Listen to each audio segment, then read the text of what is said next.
Olá, bem-vindos ao Papo com o Editor dessa semana. Eu sou Lorena Rodrigues, sou editora do Broadcast Político. Estou aqui hoje com o repórter Caio Peixoto e vamos entrevistar o deputado federal Alencar Santana, do PT de São Paulo, que é o relator do projeto do Desenrola. Deputado, muito obrigado por aceitar nosso convite. Eu que agradeço, Lorena, um prazer estar contigo, junto com o Caio, com todos aí do Estadão. Obrigado pela oportunidade. Deputado, o senhor deve estar já concluindo, né, o relatório do projeto que absorveu o conteúdo do Desenrola, o programa de renegociação de dívidas do governo federal, foi enviado originalmente como medida provisória. O programa já está em vigor, o governo, inclusive, já está comemorando, dizendo que é um sucesso. Sobre o Desenrola, especificamente, o senhor vai mudar alguma coisa na formatação do programa? Vai ter alguma coisa na proposta do governo? Não, o Desenrola, enfim, a MP está na Câmara, nós estamos tratando o texto dele, é verdade, no projeto de lei de autoria do deputado Elmar, mas o texto que nós vamos levar para o projeto do Elmar é o igual que veio da medida provisória, com pequenos ajustes de redação. Nada que impacte o desenvolvimento do programa, enfim, todo aquilo que está sendo feito. Então, praticamente é isso. Inclusive, falei há pouco com o secretário da Fazenda, o Marcos Pinto, que é quem está coordenando esse trabalho lá no Ministério da Fazenda. Então, Desenrola já está acontecendo essa primeira fase. Em setembro começa a outra fase, as pessoas estão aderindo, os bancos estão aderindo, e tenho certeza que os demais credores também vão aderir a partir do outro momento, né? Permitindo aí que milhões de brasileiros e brasileiras possam ter suas dívidas, seus nomes de volta à normalidade no mundo financeiro, ou seja, limpando o nome. Então, vai ter questão de redação, não vai mexer em valores, não vai mexer em prazos, parâmetros do desenrola, o cerne do programa não vai ter nenhuma alteração. Não, não terá, até porque ele já está sendo executado, né, Caio? Ele já está em vigor, já está acontecendo. Então, se a gente muda, como isso também é um sistema que tem ali a negociação, vai ser dado o leilão, se a gente mexer, a gente pode comprometer o andamento do programa. Então, o nosso objetivo é apresentar um relatório onde a gente não mexa em nada em relação aos detalhes do desenrola. Como eu falei, somente ajustes de redação. E essa discussão que está agora entre governo e Congresso sobre reforma ministerial, ela está disputando de alguma forma o avanço do projeto na Câmara? Não, não. O Desenrola é um projeto extremamente positivo, de forte impacto social, de forte impacto econômico, que tem o apoio das entidades financeiras, porque elas também, de uma certa maneira, são beneficiadas, porque renegociam e recuperam os seus créditos, uma parte deles, dando desconto, crédito que eventualmente já estava perdido. Do setor varejista, do setor do comércio também é importante, porque eles também vão negociar créditos que possuem, do povo, porque as pessoas que são beneficiadas querem isso, precisam disso e anseiam por isso. E do mundo político, o que a gente percebe também é um forte apoio, né? Então não há. É que a gente ainda, nós não entregamos o relatório, por isso que não tem condições de ir a voto. Nós estamos trabalhando, ficamos trabalhando nesse mês de agosto. Essa reforma, vamos dizer que está todo mundo também esperando, aguardando, sabe que vai acontecer, mas está na expectativa dos detalhes. Com certeza ela facilita a vida do governo, que consolida a maioria em tantos outros temas, principalmente naqueles mais delicados. Mas em relação ao desenrola, creio que não haverá resistência política a ele. Pelo menos seria o óbvio, esperamos que o óbvio prevaleça. Deputado, o senhor chegou a dizer em entrevista ao Estadão que fazer o desenrola e não tratar do problema do cartão de crédito é o mesmo que não fazer nada. O senhor disse que não vai mexer no texto do programa em si, mas pretende entrar nessa questão, né, dos juros, do rotativo. O senhor disse que proporia um prazo de 90 dias para os bancos fazerem uma autorregulação para baixar as taxas do cartão de crédito. Isso ainda está em pauta? O que o senhor pretende fazer em relação aos juros do cartão de crédito? Qual que é a proposta do senhor? Isso está em pauta, nós vamos tratar dos juros do rotativo nesse projeto, temos que dar uma solução, dar um fim a esse abuso, essa quase extorsão, esse algo sui generis que nós temos no sistema financeiro brasileiro, que faz com que as famílias vão se endividando, as pessoas, num volume absurdo, absurdo, tendo uma dívida ali impagável, né? E bom lembrar, as pessoas que acabam ficando devedoras do cartão de crédito e que se enrolam aí nos juros do rotativo são justamente as pessoas que têm uma capacidade financeira mais baixa. Portanto, a gente não mexer nesse tema é o mesmo que não fazer nada, não tem sentido, né? Não dá para a gente permitir que os juros do rotativo continue tão abusivo. No projeto, frisando aqui que já do deputado Elmar, tem um dispositivo que trata disso. Ele remeteria ao Conselho Monetário para tomar alguma decisão, tendo como parâmetro os juros do cartão de crédito, os juros do cheque especial.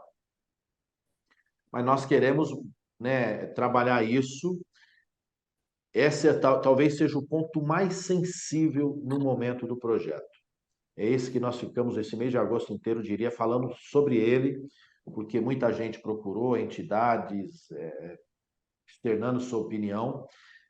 No começo, alguma resistência em relação a acabar com o rotativo, mas acho que isso agora, até o setor financeiro entendeu que não dá para continuar com isso. Porém, tem setores que defendem o fim do parcelado. Nós somos contra, não tem sentido algum mexer no parcelado. O parcelado é importante para o varejo, para permitir que as pessoas organizem suas compras, suas dívidas e tendo condições de pagamento. Então não tem, isso não impacta em nada mexer nisso, né? Falar, o setor bancário diz, mas o setor bancário dos grandes, os juros é alto porque tem um parcelado. Não tem nada a ver, né? A gente entende que não. Então nós vamos tratar do rotativo, dando um prazo. Nós não vamos limitar de imediato. Nós não vamos limitar de imediato. Nós vamos dar um prazo para que haja uma autorregulação com a homologação do Conselho Monetário e do Banco Central em até 90 dias. Passando 90 dias e nada sendo feito, ou não ter sido homologado, nós vamos determinar o valor total dos juros. Ou seja, não dá para permitir que continue esses juros tão abusivos, na média de mais de 400%. Tem alguns bancos 455%. Quer dizer, a pessoa deve 1.000, final da dívida do tempo lá está devendo mais de 4, 5 mil reais. É muita, muita coisa, né? E como é que o É senhor muito... imagina que vai ser essa autorregulação? Você acha que nesse prazo eles vão estabelecer um limite? É, Vai ter algum a- parâmetro na a- lei para essa autorregulação? Vai. Eles, Lorena, vou dizer de algumas entidades que nos procuraram, disseram o seguinte: não, a gente vai se autorregular, não precisa nem tratar no projeto de lei, a gente vai resolver esse problema. Eu falei: olha, não dá. Ok, eu posso até confiar em você, o problema é que se não acontecer depois, como é que fica? Então nós vamos determinar um prazo. Nós vamos determinar um prazo. Como é uma coisa delicada, muito delicada, nós não queremos de imediato dizer uma intervenção, juros é 5, é 7, é 8, é 9, é 10. Nós não queremos chegar nesse nível de intervenção dura. Então nós queremos dar um prazo para que o setor se auto-organize. Logicamente que essa proposta vai ter que ser homologada pelo Conselho Monetário e pelo Banco Central. Um parâmetro, nós estamos pensando que o valor máximo dos juros não poderá passar o dobro da dívida principal. Ou seja, se for 1.000, a dívida principal não pode, com os juros, passar de 2.000. Lembrando que hoje são 455%, então, portanto, pode passar de mais de 4.000. Isso E em um como ano. isso também... Oi? Em um Isso ano. em um ano. Isso em um ano. Portanto, mensalmente será menor. Vai ter esse ajuste que a regulamentação vai trazer. E aí, a Isso partir do. é, Vamos supor, desculpa, vamos supor que a dívida persista depois de um ano, aí continua rolando esses juros menor que dê esse dobro durante o ano. aí a pessoa vai ter oportunidade, na verdade, de fazer o parcelamento, né?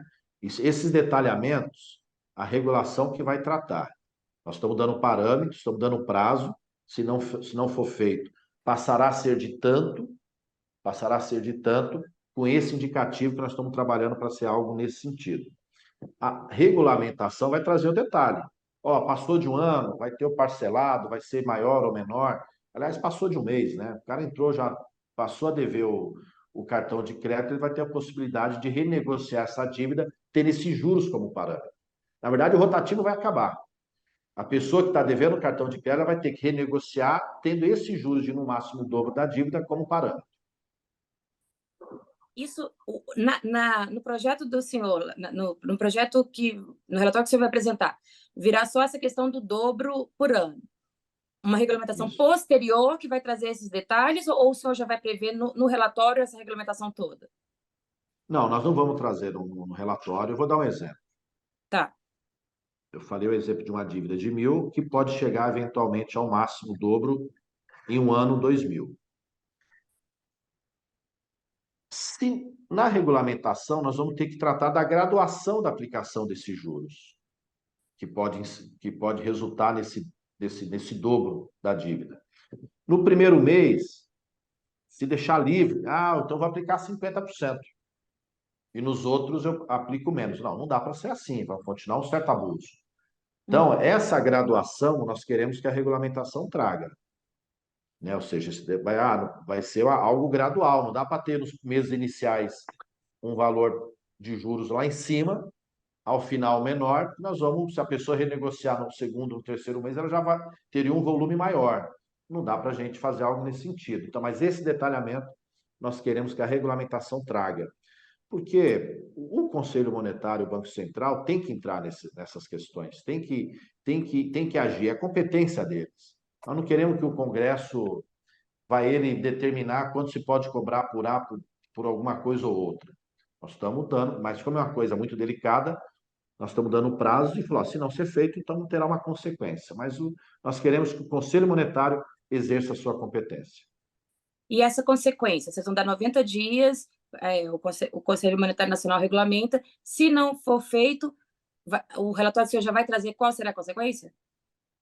Aí é isso, os juros limitados ao dobro da dívida. Ao dobro da dívida, Tá? essa é a consequência. Vai ter algo estabelecido. Falar, se vocês não fizerem nada, está estabelecido. É esse. E Entendi. o senhor tem discutido esse assunto, suponho, entre outras pessoas, com o presidente do Banco Central, o Roberto Campos Neto, certo?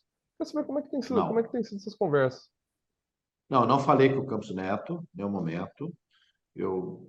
Quem me procurou foi Febraban, foi a Abex, entidades de varejistas, conversei com o IDEC, tenho conversado com os colegas deputados, representantes de bancos pequenos nos procuraram, dando sua opinião.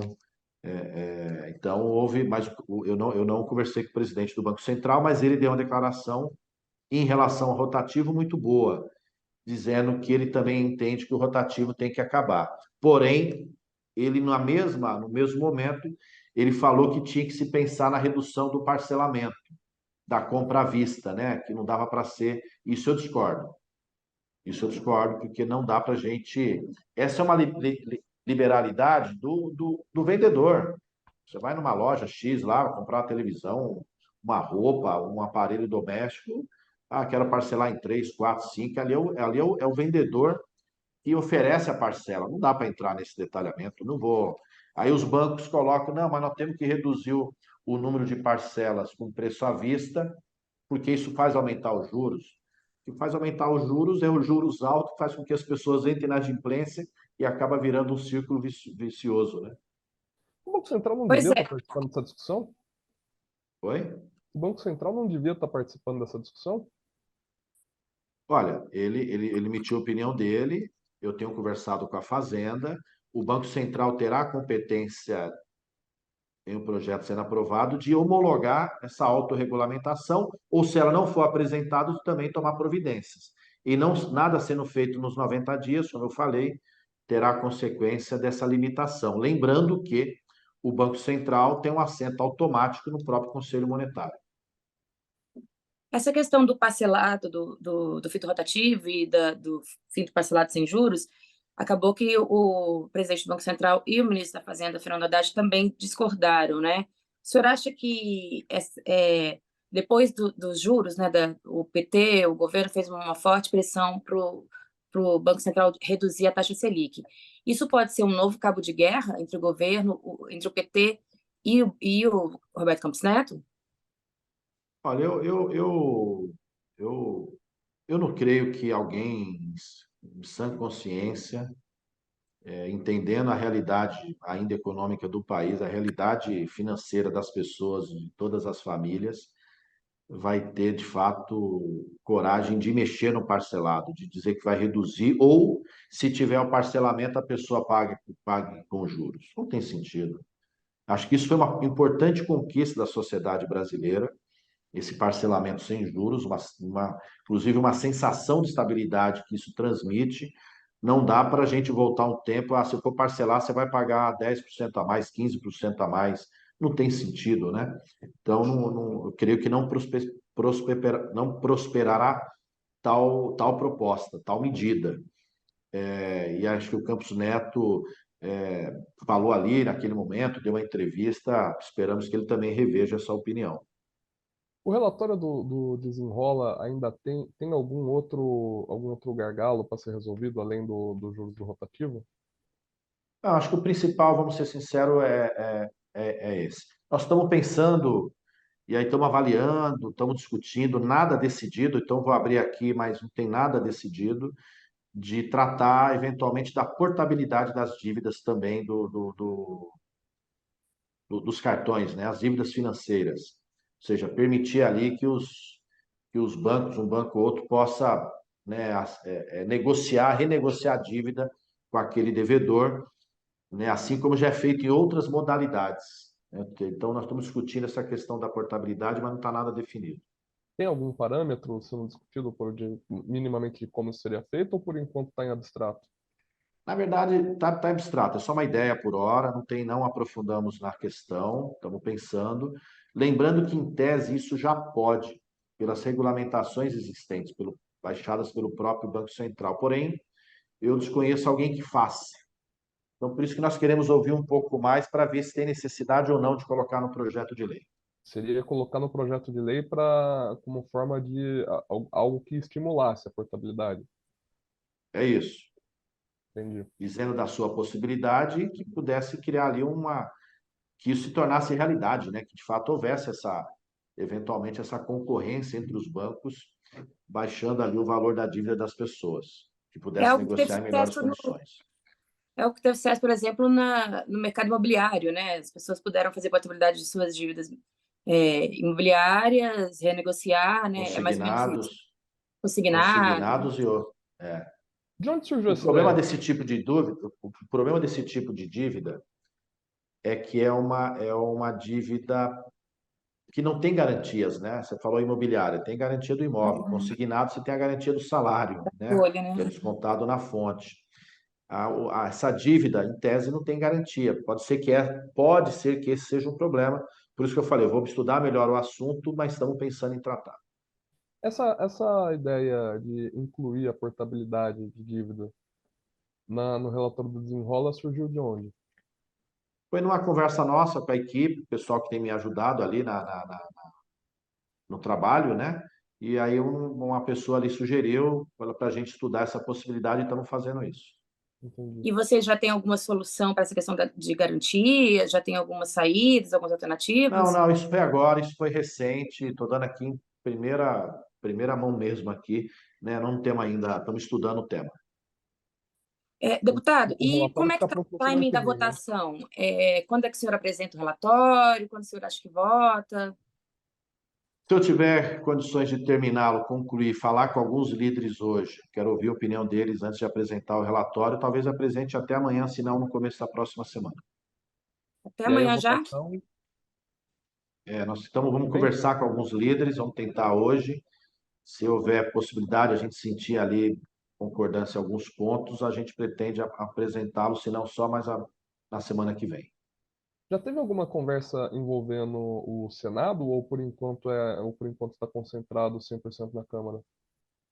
Só a Câmara. O Senado, sendo aprovado na Câmara, logicamente, vai para o Claro. Senado, que terá o seu relator, né, que ali eventualmente pode ou não fazer alguma alteração. E apresentando o relatório semana que vem, o senhor acha que vota quando na Câmara? Porque a Câmara tem muita coisa para votar, né, deputado? Ah, mas Acabouço, desoneração. tem algumas MPs, tem o arcabouço, que são temas importantes também, a MP do salário mínimo, né, que isenta até 2 salários mínimos o imposto de renda, e ali tem medidas de compensação. O arcabouço, também importantíssimo, até para permitir a segurança na preparação da peça orçamentária, da lei orçamentária. Mas o desenrola, creio que será um tema que terá amplo apoio, então não terá dificuldade. É, se a gente apresentar até amanhã o relatório, se o presidente Lira se entender e os líderes, pode ser que vá semana que vem a voto, se não na outra. Mas, enfim, esperamos que até o final de agosto seja aprovado. Mudando um pouco de assunto, deputado, o senhor está sendo apontado como provável candidato a prefeito de Guarulhos ano que vem. O senhor vai ser candidato mesmo? Estou trabalhando para isso, espero ser. Entendi. Ano que vem, pelo que o senhor está percebendo, a Câmara vai ser, a Câmara consegue ter uma pauta de votações até quando, mais ou menos? Porque eleição municipal é uma coisa que costuma mobilizar bastante deputados, né? É, o primeiro semestre, acho que normalmente vai ter seu ritmo normal, né, de trabalho, de intensidade, com as pautas acontecendo, as votações, as matérias do governo, que com certeza chegarão lá. Depois, em julho, aí o presidente vai ter que estipular um ritmo ali de trabalho, né? Lembrando que as campanhas começam efetivamente na segunda quinzena de agosto. Então, talvez seja dosado, ou intensifica dois dias ou numa semana e fica uma. Aí depende, né? Mas não pode. As eleições não podem comprometer o trabalho do Congresso, né? E ao mesmo tempo é importante entender que as eleições faz parte da política brasileira, interfere de uma certa maneira um pouco no Congresso, então vai ter que dosar, mas sem comprometer a efetividade do trabalho. E ali em Guarulhos, como é que estão as conversas? Já tem aliança? Do que está dependendo aí a definição das candidaturas? Nós estamos ainda esperando a formalização da definição do partido, né, aqui na cidade. E, logicamente, sendo feito isso, conversar com os outros partidos para a gente construir aliança. Eu defendo que o PT aqui defina a sua candidatura o mais rápido possível.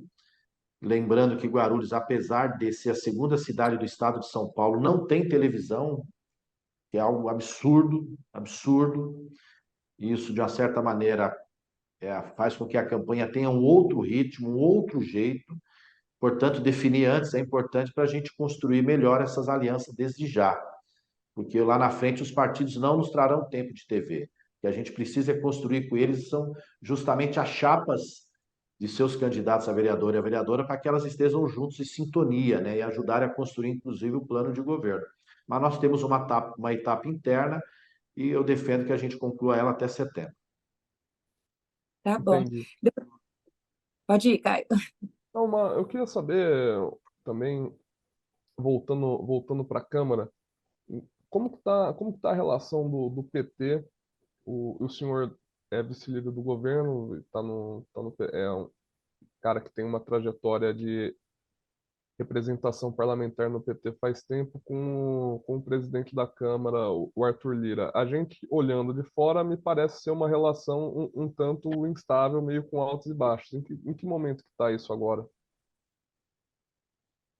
Olha, o PT apoiou a reeleição do presidente Lira, que foi, sem dúvida, um parceiro importante no governo. Nós tivemos uma aprovação muito forte no primeiro semestre.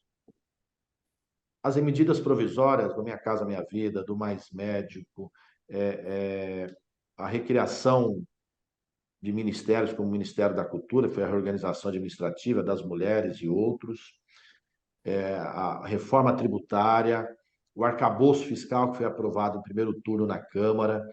Lógico que tem tensão natural, até porque o presidente Lula não foi, o Lira, ele não é o candidato somente do PT, ele teve um apoio amplo. E nesse apoio amplo, ele tem partidos que não estavam conosco, tem outros que são oposição, como o PL, né? Então, acho que ele tem que se equilibrar, mas em todo momento necessário ele garantiu que o governo pudesse ter um avanço nas suas pautas. E, ao mesmo tempo, ele precisa defender a Câmara, né? A Câmara não tem que. Ela pode divergir do governo, pode ter sua opinião, pode defender determinada coisa. É normal da política, da democracia, né? Nós condenamos o governo anterior porque queria, no Brasil, implantar um modelo ditatorial, né? De ordem única. Nós não queremos isso, nós queremos um debate respeitoso e programático. Isso nós vamos defender sem dúvida alguma. Então é normal que a Câmara, em alguns momentos, tenha uma divergência com o Executivo. Se quer nós do PT, que somos do mesmo partido do presidente, estamos no mesmo partido do núcleo político do governo. Eventualmente temos divergência, porque alguém que está no outro partido, que representa um poder que tem uma representatividade mais ampla, eventualmente não terá. Deputado, só antes da gente encerrar, eu queria perguntar: o senhor sabe se a reforma ministerial sai até esse fim de semana? Tem alguma dica aí para gente? Tá todo mundo apostando, né? Já tem bolão daqui a pouco, né? Vai para cá, vai para lá, esse vai, CD. Olha, a gente espera que sim, né? Acho que nós temos que virar essa página, né? Todo mundo sabe que vai ter, só não sabe exatamente quando, em qual posição exatamente, né? O presidente Lula tem esse poder e foi eleito para isso. Está conversando, está ouvindo, acho que tem avançado. Eu, particularmente, espero que possa aí concluir até antes que ele viaje, né? Porque vai dar uma segurança maior, né? Já estão há 2 meses se discutindo isso, a entrada desses partidos, já sinalizou, tem sinalização aí já dos nomes, né? Então, que possa definir, garantir. Porque o problema não é só você garantir a quem entra, você precisa respeitar eventualmente quem sai, Uhum. né? Dando uma satisfação no mínimo, dando uma outra posição, dando uma outra tarefa, uma outra função, uma outra missão. Então não é uma coisa tão simples, né? É um mosaico essa composição. Então o presidente tem tido o devido cuidado, né, a sensibilidade, mas sem dúvida alguma sabe da importância de se fazer, até porque esses partidos vindo também se comprometem ainda mais com o governo. Tá bom. Um governo que tem dado certo, que já tem demonstrado que dará certo novamente. E facilita a votação também aí dos projetos na Câmara, né, deputado?